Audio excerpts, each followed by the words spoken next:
Assalamualaikum warahmatullahi wabarakatuh. We are from Group 1, the Avengers, and today we will present a report about effective business communication. There are three sections in this report, which is number 1, we have introduction, and section 2 is strategy, and the last section is conclusion. In the strategy section, we have divided into three, which is number 1, effective business communication, number 2 is barrier in communication, and number 3 is importance of effective business communication. We go to the first section, which is introduction. What is communication? Communication is a daily life process that everyone used to express their idea, feeling, or exchange an information. In personal life, we must communicate to deal with the various concerns and problems that we face in a single day. If we look to professional perspective, communication helps us to build strong relationship and show our credibility to coworkers and even to customers. Communication is a part of soft skill. Different people have their own style in communication and interpretation to what they are listening. This report only focusing on business communication perspective because effective business communication is very important in business surrounding so that no other problems will occur. The objective of this report is to know the effective ways in verbal, nonverbal, and electronic communication. This is the main point in this report.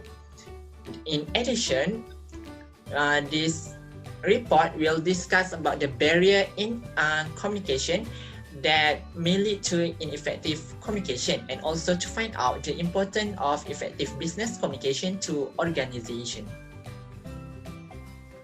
Okay, so let's take a look about verbal communication. So what is the verbal communication? Verbal communication is the use of words to share information with other people. These words of information may be both in a spoken or written way. So generally, the verbal element of communication is all about the words that you choose and how they are heard and interpreted. So to convey a message, the sender must ensure that the words are correctly understood by the receiver. If otherwise, there will be confusion and disagreement between two parties, whether it is a formal or informal conversation. Improving your verbal communication skills can help you foster better relationship with your coworkers, friends, and others. So there are several tools and techniques that you can use to improve the effectiveness of your verbal communication, especially in the business. Number 1, be clear and concise. The best approach to get your message known is by making it clear and concise with a complete sentence in every aspect.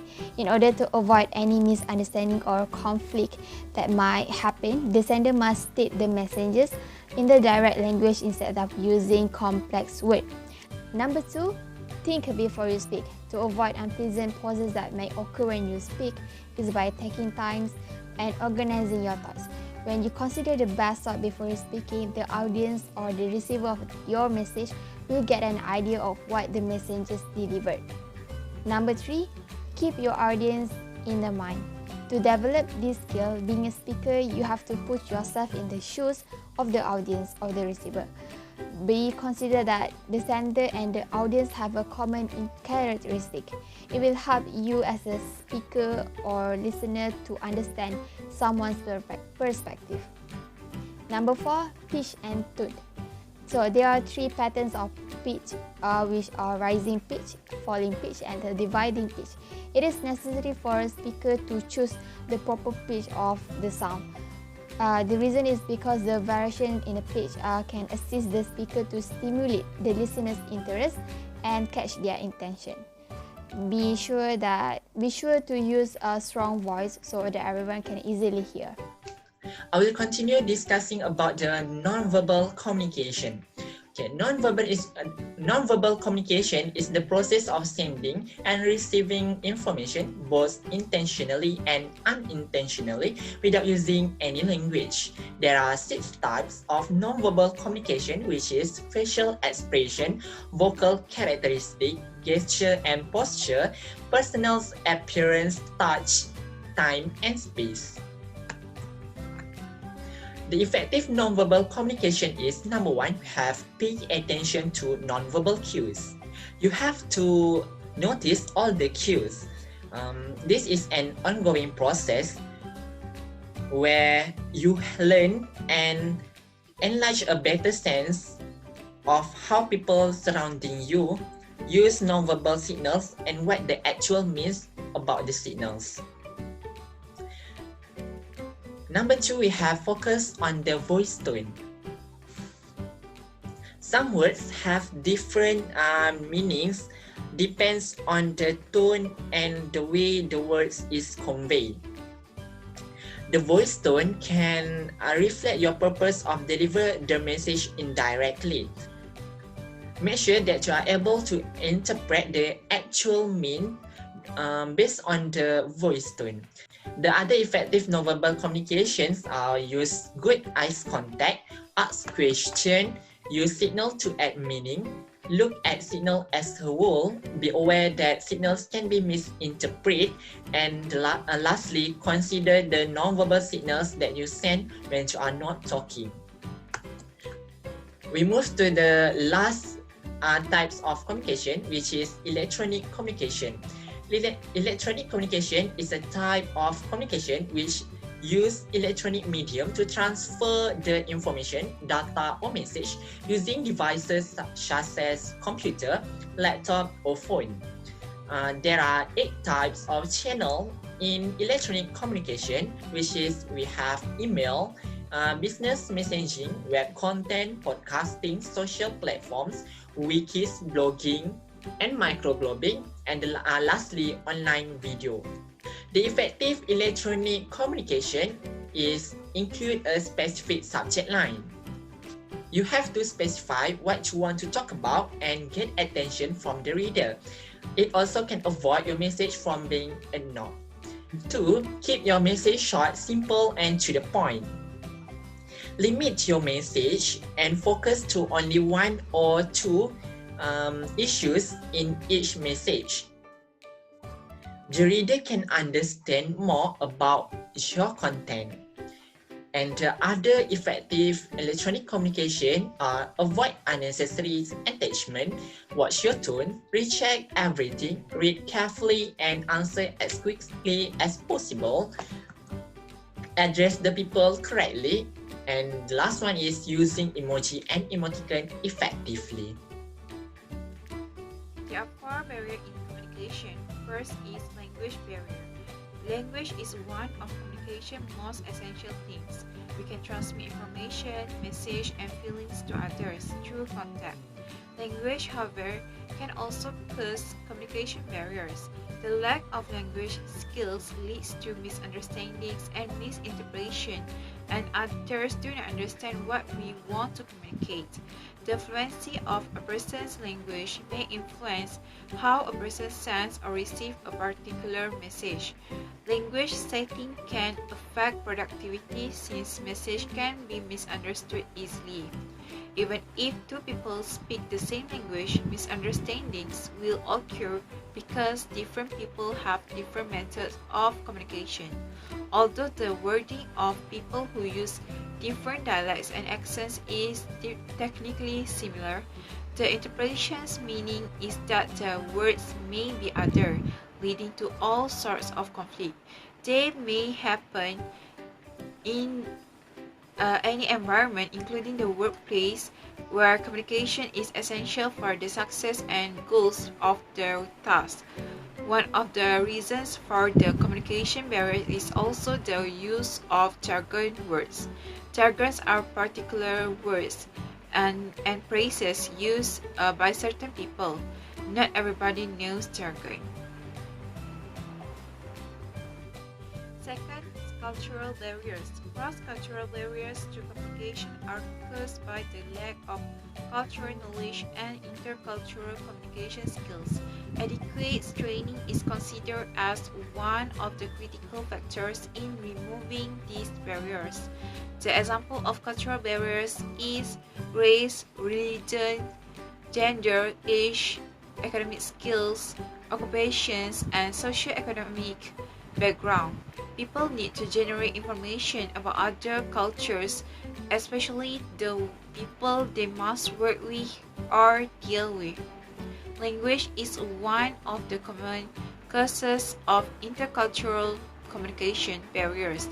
Stereotyping is the process by which the whole culture is formed.